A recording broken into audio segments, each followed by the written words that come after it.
bilang staff police.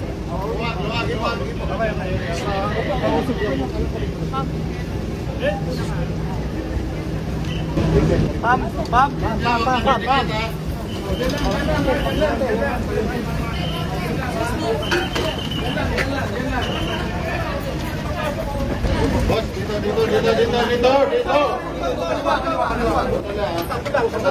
Tatlo lang. Ese. Tatlo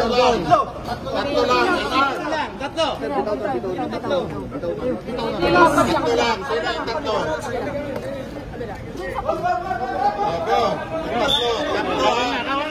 Okay, tatlo.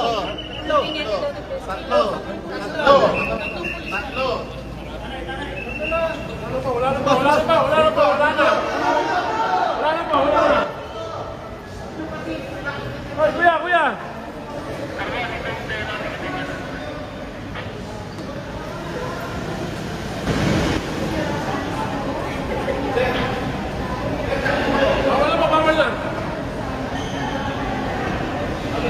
Go-whopping, nagsinungaling ka sa taong bayan, nagsinungaling ka sa Senado, at higit sa lahat, nagsinungaling ka sa sarili mong kababayan sa Bamban.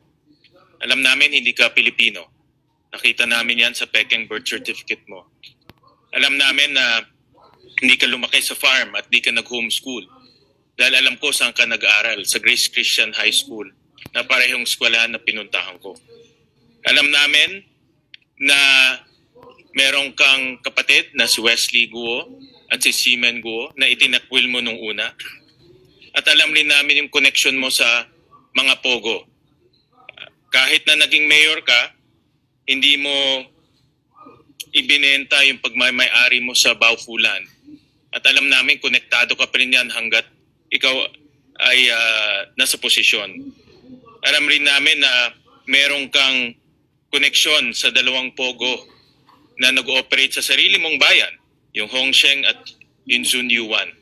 At mamaya ipapakita rin namin yung connection mo doon.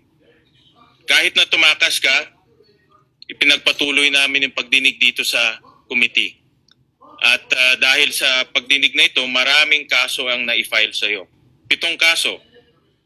Graft and corruption case ng Ombudsman, human trafficking case ng DOJ, co-warranto case ng Solgen, tax evasion case ng BIR, money laundering case ng AMLAC, pag-cancela ng birth certificate mo ng Solgen, at meron ring election code offense ng COMELEC. Ito na siguro ang tingin ko isa sa pinaka malalim at malalang criminal activity na nakita natin sa buong kasaysayan natin. Sa isang tao, halos 7 kaso ang isinampa sa iyo.